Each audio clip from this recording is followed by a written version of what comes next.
Hey, what's up? It's Jim, and today I'm going to talk about the film Django from 1966. Django, who's about the titular character Django, who is walking around the West carrying behind him a coffin. And what's in it is anyone's guess. And he finds a woman who's in peril, who's being attacked by several guys in red hoods, much like the Ku Klux Klan, but they're not exactly the Ku Klux Klan. I mean, they are pretty much, but they're not. They only hate Mexicans, and that's not being racist. That's really, they just don't like Mexican people. So they're kind of like the Klan, just specific on Mexicans. Whereas the Ku Klux Klan hates a lot of people, these guys are more specific, and they wear red hoods. They're the men of Major Jackson, and Django is looking for Major Jackson because Major Jackson killed his wife, and Django's looking for revenge. And he saves this woman from Major Jackson's men, kills them all, goes into town, goes with this girl, gives her a place to stay, has a confrontation with Major Jackson, this run downtown. The only way this town makes money is prostitutions, the funeral home, and I guess the bar. That's the only thing they really have going, because Major Jackson has ruined the town with his men, and there's a war between Major Jackson's men and the Mexican army. And the way this film looks, this film has a really kind of sad, depressing look. Everything's wet and muddy, is because when they're making this is directed by Sergio Corbucci, and when they made this film, they had a lot of bad winter weather, and so it looked like that. And Sergio Corbucci, he liked the way it looked, and he just kept it that way. And that's really different from most Westerns, and very kind of uncommon, because you don't see like wet mud like this so much, and it's so like grimy and dirty. You really get the sense that this town is depressed. It's totally messed up, that it's been ruined by this war that's been going on with the Mexican army and Major Jackson's men. And Django puts himself in the middle, but kind of is only looking out for Django. Even the girl he saves, he doesn't care that much about. He defeats a lot of Major Jackson's men, but doesn't kill Major Jackson because he wants to come up with the right moment. Or, you know, this would not be that entertaining of a movie if he killed Major Jackson right away. Basically, what's in the coffin, and I consider this a spoiler, so maybe move like 15 seconds ahead.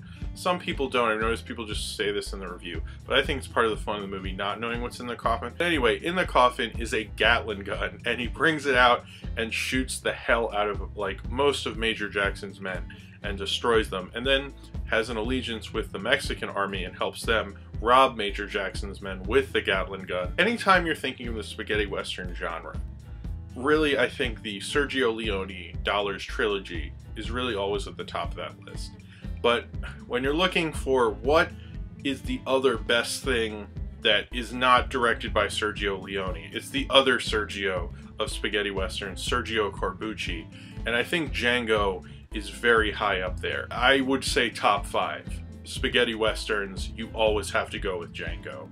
Django has to be in there. It's so iconic. He's such an iconic character. He is kind of taking the style of Clint Eastwood's Man with No Name, but this guy has a name, and his name is Django, and he's awesome. He's a man who cares about himself. He's the typical spaghetti western anti-hero, but the way Franco Nero plays him, and the way he's shot, and how cool he is with his army jacket and his black hat. Django is also one of the quickest draws you've ever seen. He's so quick with a gun, he can take down 5 guys like lickety-split right then and there before they can even reach for their guns. And it just makes him that much more of an incredibly cool motherfucking cowboy. Django kind of has a sense of morals, despite switching from the Mexican army to being on his own, and he'll like double-cross anybody if it fits his purpose, but he's really kind of has a moral center about him. But also, he is just a fun character to watch. He's like a superhero, and this is shot in a very comic booky pulp style because you want to follow him. It's almost like, you know, Ryan Gosling in Drive. He's not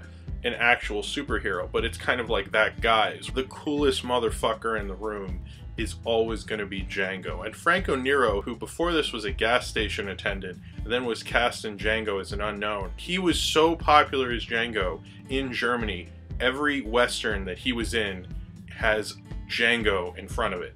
Whatever it is, it's Django's whatever, they just made as a Django movie, because he was so popular as Django. And he only appeared in 2 Django films. There were a ton of Django sequels. Some say 100. There's about 30 that people know about. Most of them were just labeled that and had very little to do with the character. But this film was very popular, and I think because of the excessive violence, which got it banned in several countries, Sweden, England. It was released here unrated.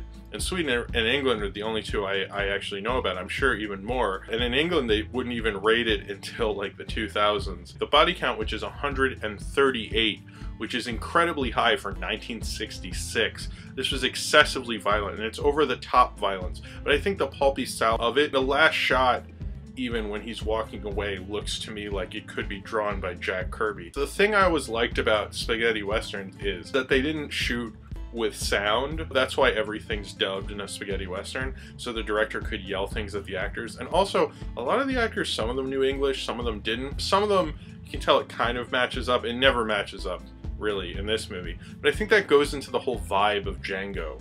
Like, it's kind of cheesy, it's totally over the top, it's incredibly ridiculous how excessively violent it is, but it's just so fun. Anytime I'm gonna have a party where you bring a bunch of movies with some friends and you want to watch a bunch of action movies, I always bring Django.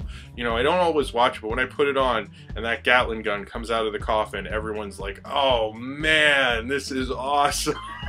Sergio Corbucci is a director who I've always kind of liked. I mean, there's The Great Silence as well. He's done a lot of great spaghetti westerns. This was kind of the film that I think is probably the most classic film of his that most people, I mean, The Great Silence is very well regarded, but I think this is the film that will get you into Sergio Corbucci. And this is the film that I think got most people into Sergio Corbucci.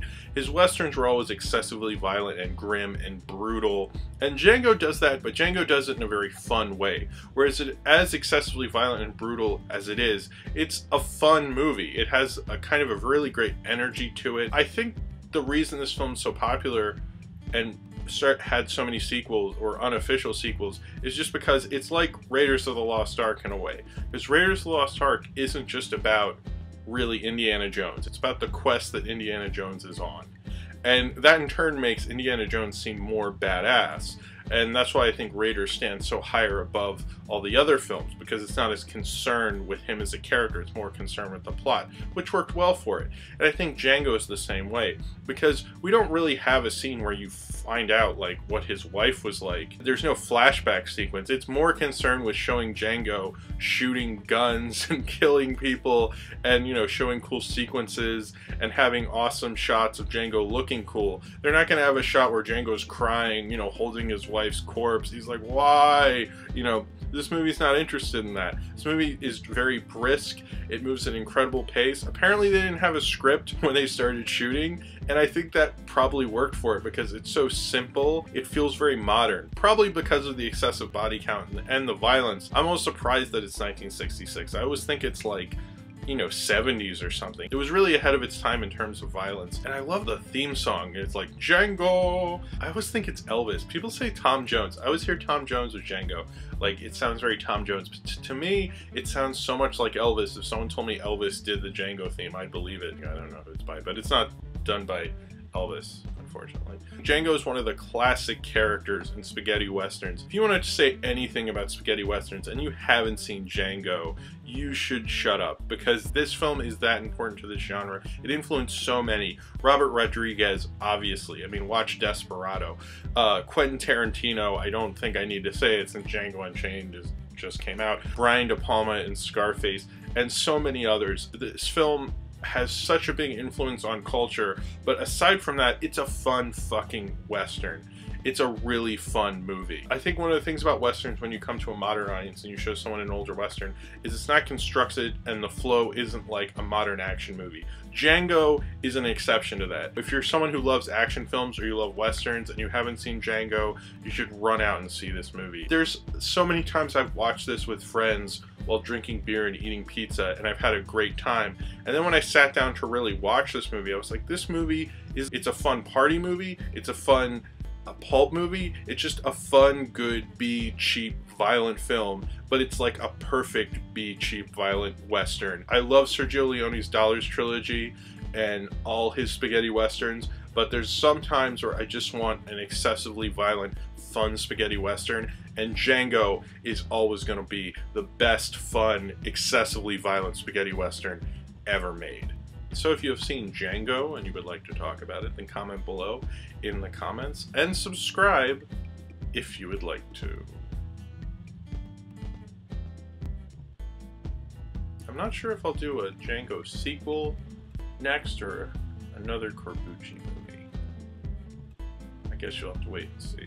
It'll be, I got a couple new movies to